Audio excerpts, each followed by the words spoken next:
ಇನ್ನು ಈಶ್ವರಪ್ಪ ಮತ್ತು ಸಿದ್ದರಾಮಯ್ಯ ನಡುವಿನ ವಾಕ್ಸಮರ ನೀವು ನೋಡೇ ಇರ್ತೀರಾ. ಈಗ ಮತ್ತೆ ಈಶ್ವರಪ್ಪನವರು ಸಿದ್ದರಾಮಯ್ಯನವರ ವಿರುದ್ಧ ಹುಡುಕ್ತಾ ಇದ್ದಾರೆ. ತುಗ್ಲಕ್ನಂತೆ ಸಿಎಂ ಸಿದ್ದರಾಮಯ್ಯ ಈಗ ವರ್ತಿಸ್ತಾ ಇದ್ದಾರೆ. ಹಿಜಾಬ್ ವಾಪಸ್ ಮಾತಿಗೆ ಈಶ್ವರಪ್ಪ ಆಕ್ರೋಶವನ್ನು ವ್ಯಕ್ತಪಡಿಸ್ತಾ ಇದ್ದಾರೆ. ಸುಪ್ರೀಂನಲ್ಲಿ ಸಮವಸ್ತ್ರದ ಬಗ್ಗೆ ಇನ್ನೂ ಚರ್ಚೆ ಆಗ್ತಾ ಇದೆ.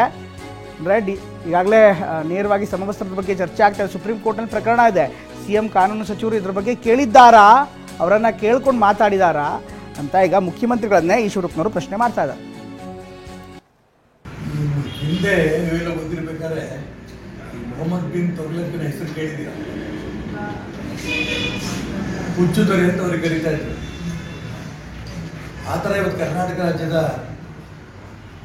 ಮುಖ್ಯಮಂತ್ರಿ ಸಿದ್ದರಾಮಯ್ಯವರು ಹುಚ್ಚು ದೊರೆ ಆಗ್ಬಿಟ್ಟಿದ್ದಾರೆ. ಸುಪ್ರೀಂ ಕೋರ್ಟಲ್ಲಿ ಈ ಒಂದು ವಿಶೇಷವಾದ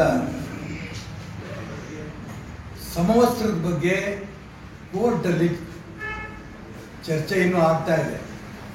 ಇಂಥ ಸಂದರ್ಭದಲ್ಲಿ ಮಾನ್ಯ ಸಿದ್ದರಾಮಯ್ಯವರು ಮುಖ್ಯಮಂತ್ರಿಗಳು ಕರ್ನಾಟಕ ರಾಜ್ಯದಲ್ಲಿ ಹಿಜಾಬ್ ನಿಷೇಧ ಬಿಜೆಪಿ ಸರ್ಕಾರ ಮಾಡಿತ್ತು, ಅದನ್ನು ನಾವು ರದ್ದು ಮಾಡಿದ್ದೇವೆ ಅನ್ನೋಂಥ ಹೇಳಿಕೆಗಳನ್ನು ಕೊಡ್ತಾರೆ. ನಿನ್ನೆ ತನಕನೂ ಕೂಡ ಕರ್ನಾಟಕ ರಾಜ್ಯದ ಶಿಕ್ಷಣ ಸಚಿವರು ಹೇಳ್ತಾರೆ ಇದು ಕೋರ್ಟಲ್ಲಿದೆ, ಯಾವ ಕಾರಣಕ್ಕೂ ಕೂಡ ನಾವು ಇದನ್ನು ಬದಲಾವಣೆ ಮಾಡೋಕ್ಕೆ ಬರಲ್ಲ ಅನ್ನೋಂಥ ಮಾತನ್ನು ಅವ್ರು ಹೇಳ್ತಾ ಇದ್ದಾರೆ.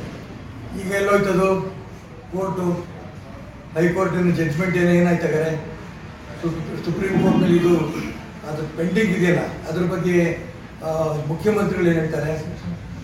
ಮುಖ್ಯಮಂತ್ರಿಗಳು ಕಾನೂನು ಸಚಿವರಿಗಾರು ಇದ್ರ ಬಗ್ಗೆ ಕೇಳಿದಾರ?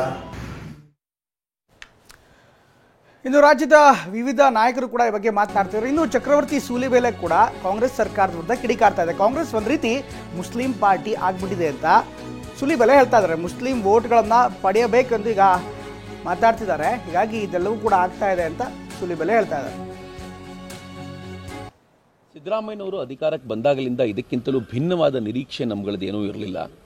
ಕಾಂಗ್ರೆಸ್ ಒಂಥರ ಮುಸ್ಲಿಂ ಪಾರ್ಟಿಯಾಗಿ ನಿರ್ಮಾಣಗೊಂಡ್ಬಿಟ್ಟಿದೆ.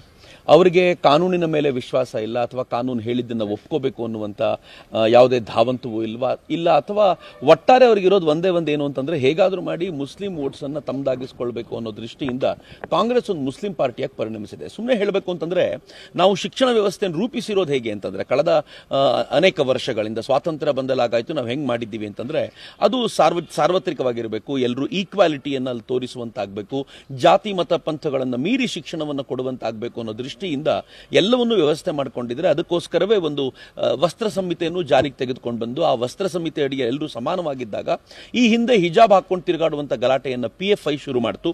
ಆ PFI ಬೆಂಬಲಿಗರಾಗಿದ್ದಂಥ ಸಿದ್ದರಾಮಯ್ಯನವರು ತಮ್ಮ ಅವಧಿಯಲ್ಲಿ PFIನ ಕೇಸುಗಳನ್ನೆಲ್ಲ ತೆಗೆದಿದ್ದಂಥ ಸಿದ್ದರಾಮಯ್ಯನವರು ಈಗ ಅಧಿಕಾರಕ್ಕೆ ಬಂದೊಡನೆ ಯಾವುದನ್ನ PFIನವರು ಒಂದು ಗಲಾಟೆಯಾಗಿ ಶುರು ಮಾಡಿದ್ರು ಅದಕ್ಕೆ ಮತ್ತೆ ಬೆಂಬಲ ಕೊಟ್ಟಿದ್ದಾರೆ. ಇದು ಬಹಳ ದುರಂತಕಾರಿ ಸಂಗತಿ ಅಂತ ನನಗನ್ಸುತ್ತೆ.